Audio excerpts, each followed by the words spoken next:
to my YouTube channel if you're new, and welcome back if you're not. It's your pal Minnie in the kitchen of Homestead 1. And I was gonna do a video, like a short form video for my socials, but it requires too much touching of my phone, and when I'm making my teas, I have to be, I have to use my food safety skills, and so I can't be touching my phone all the time. So it's a lot of hand washing, and doing short form is just not going to work. So we're here. We're going to do a vlog type video. It will have some cutaways because some things that I have to do are going to make a lot of noise. Some ingredients have to be blended a bit to make them tea ready. So first up is my gossamer tea, and it has Tulsi basil. So Tulsi basil I grew myself, orange peel, and if you saw my herb tour, you'll see all of these ingredients.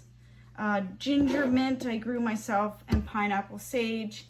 And this year, for an extra bit of interest, and actually to just go back to a format where I started, we're doing loose tea, but I will offer some tea bags, and my loose tea is going to come in tins.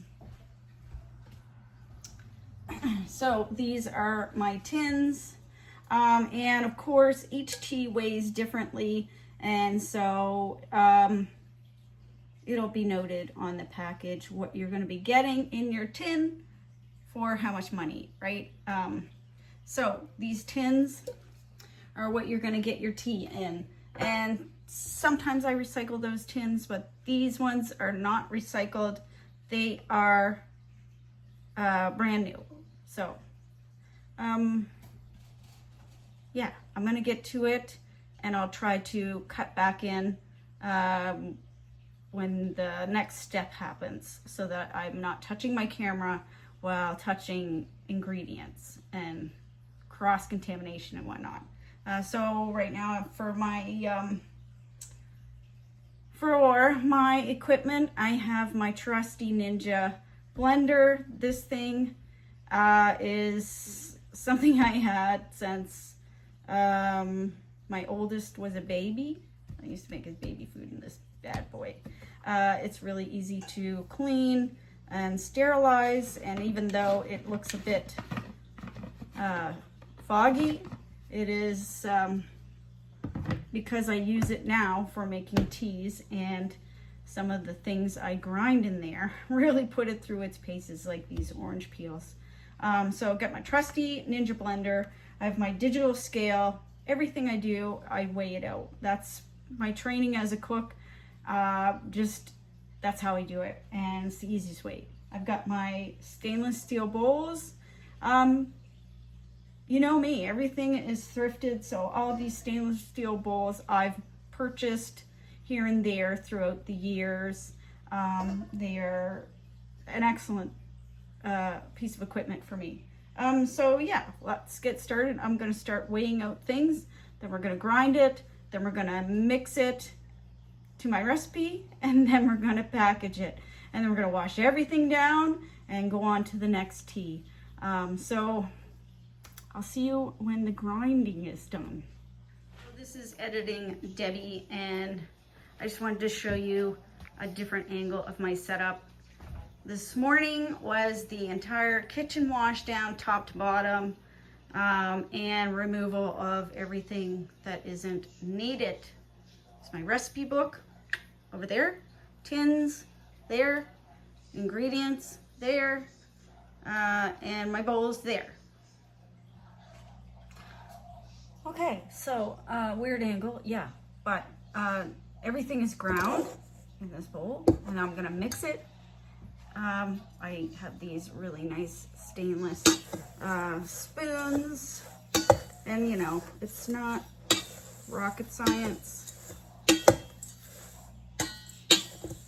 As I say, my background is in cooking, and because of that, making recipes is not hard for me. It's really second nature. So all of my recipes are made by me. Now I see some large pieces in here. Gonna take those out, and I'm just putting them on the counter there. Some of them are okay, but some of them are a bit too large. I did see a large piece of orange peel in here. I can't find it. I think that's okay. So we're mixing. I think the large leaves are okay, but the large pieces of orange peel will need to go back into the grinder. And because everything is weighed out, I don't want to leave them out of my recipe because I want it to taste the same as it has in previous years. These are seasonal offerings, and that means what you get, the amount I have, is based off of the amount of ingredients that I have being able to acquire. So, yeah, let's put those pieces of orange peel into the grinder, which I put over in my wash station, and fix them up, and then we'll start packaging the teas. Okay, so I've gotten out my tins right here, and again, hand washing. Let me think about something else I can discuss. So you'll notice I don't wear latex gloves when I'm working on anything, whether it's teas or my other products. And the reason why I do that, number one, is because latex gloves give you a false sense of security. They give you a false sense of cleanliness. So a person with latex gloves has this sense that they are being clean, and may not change their gloves in between tasks.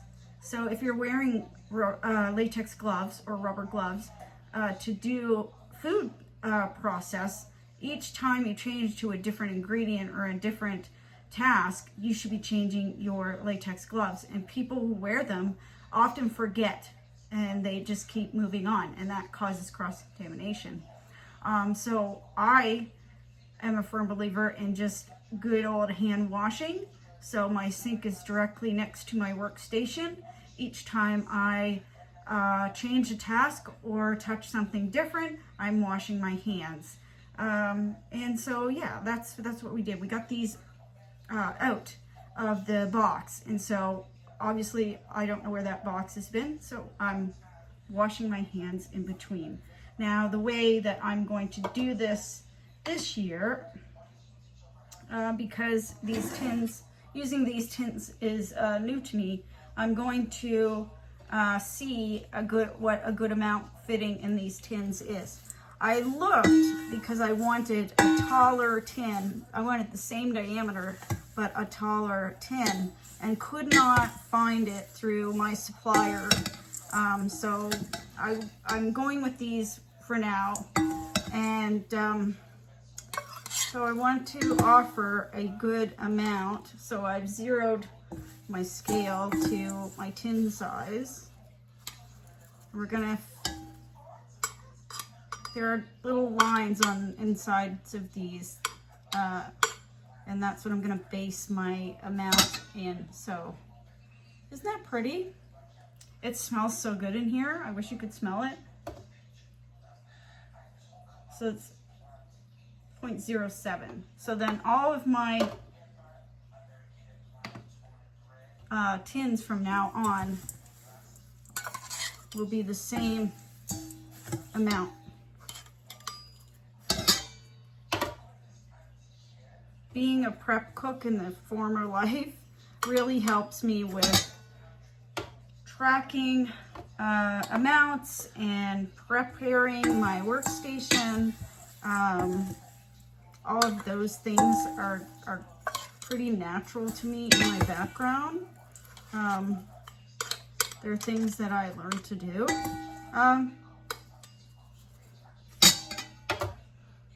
Using a scale to weigh out ingredients is also something that comes pretty natural to me.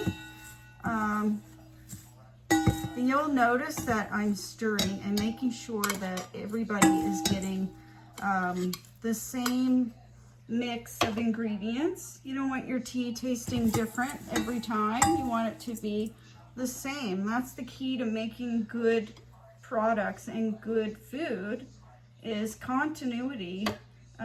Each time you have it, it should taste the same, and it should taste equally as good.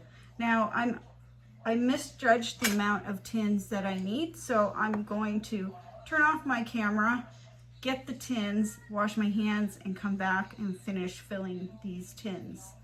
I will see you in a minute.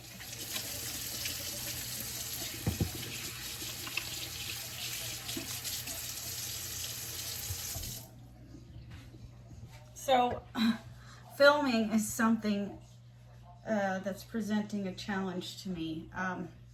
Somehow,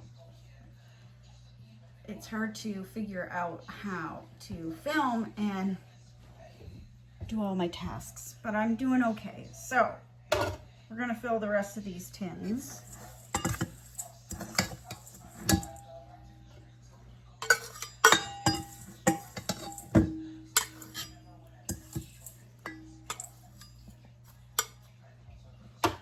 Production is something my scale is hard for me to get used to using.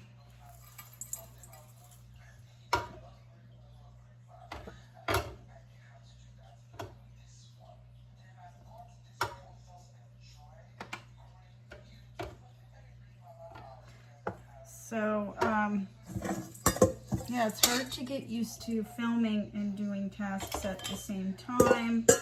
I'm also not sure if I'm going to put round labels on here or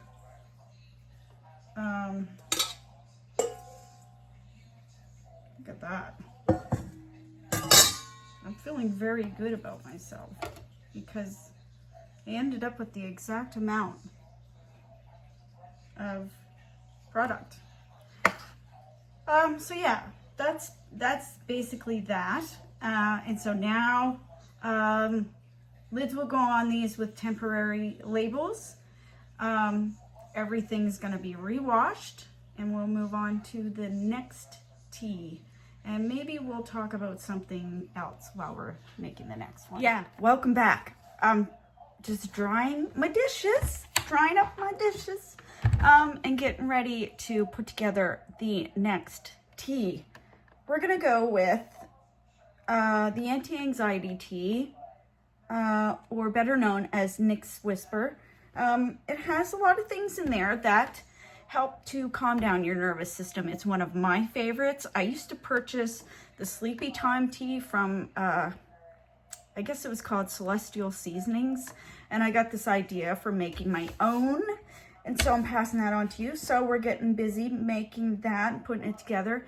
We went over a lot of things like all of my equipment and how I'm doing it, and some of what went into my gossamer tea. And I promised you we would talk about something else for this portion of the video. So let me go and get the ingredients and we'll talk about something else. Okay, we're back. I just wanted to insert a clip of how pretty this one is. It never really comes across in pictures, but it's really pretty. This one is a ritual tea for me. So you know, if I'm having a bad day, if I'm having troubles, this is my go-to. Thankfully, I don't have many of those. But when I do, it's nice because you put it in the teapot and get it going, and it smells great, and then just sitting down and taking some time and enjoying it, and knowing that this is where it's at rather than it being in my head, you know? This is where everything is. This is where life is, in this, not in my head.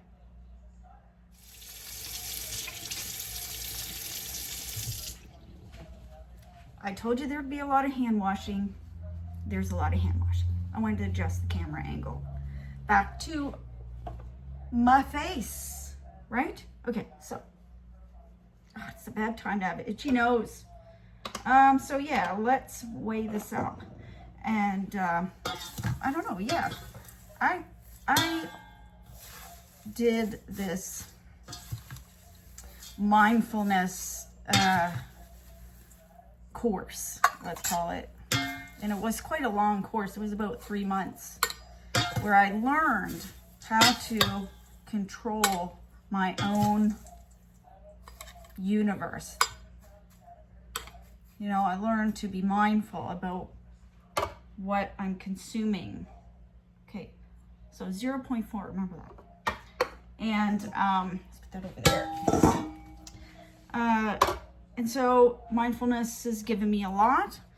It's also a lot like rituals. It's how I incorporated rituals into my life.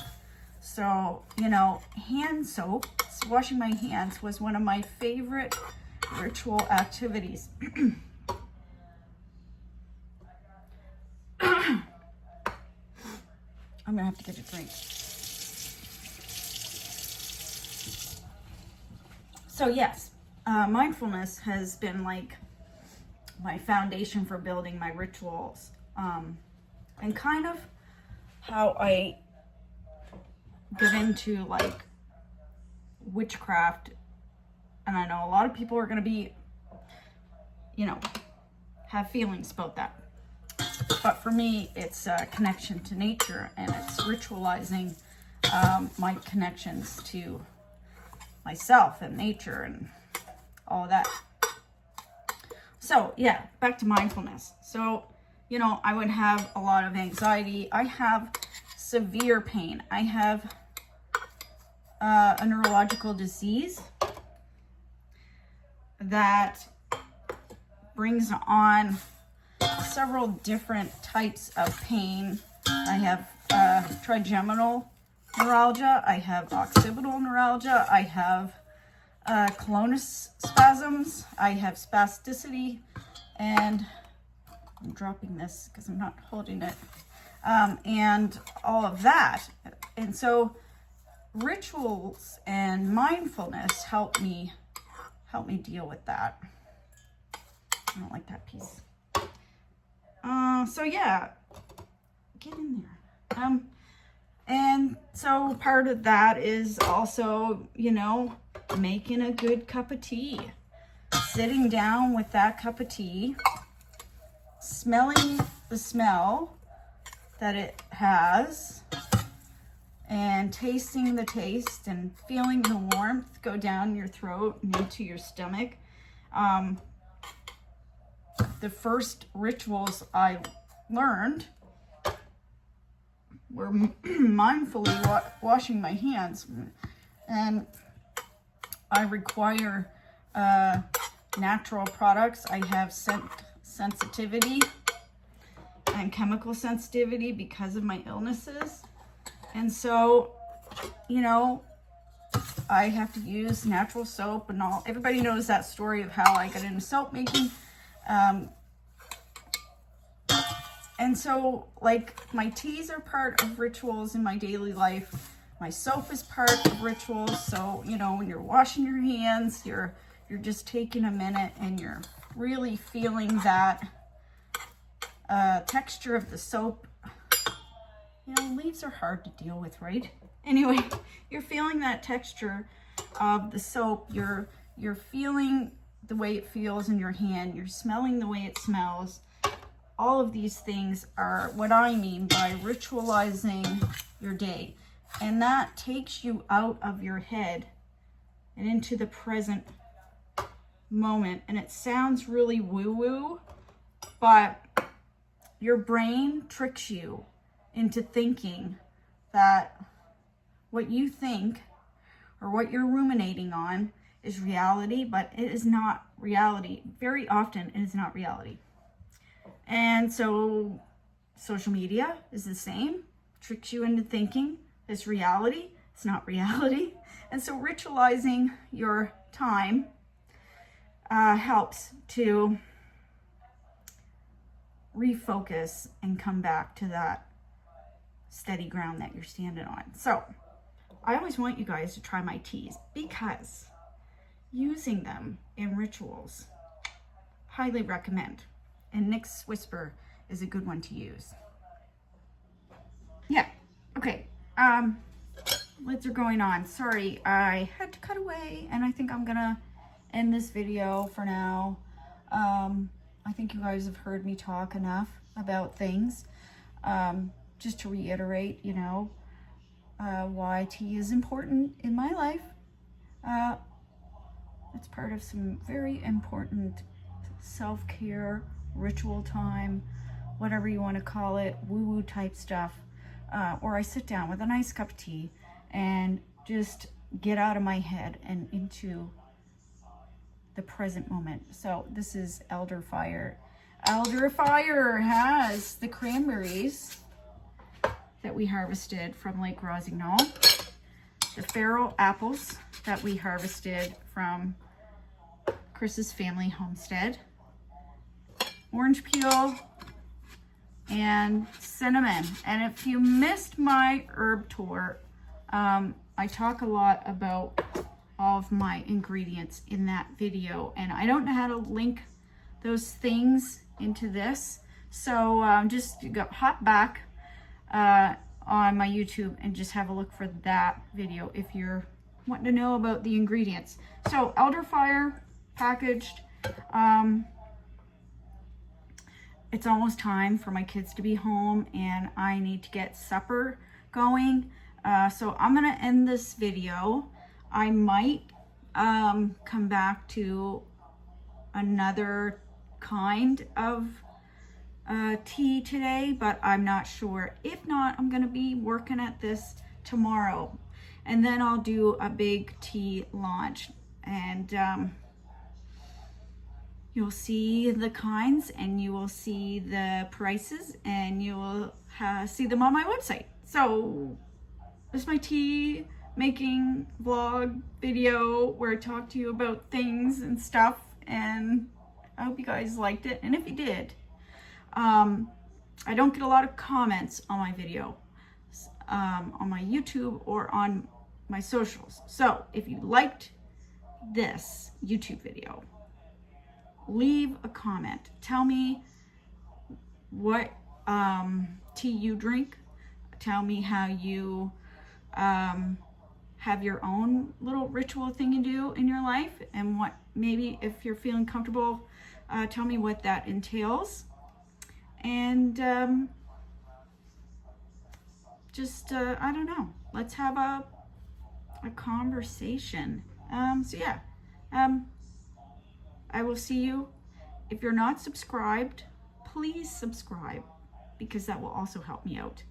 And if you are, thank you. Don't forget to get the notifications.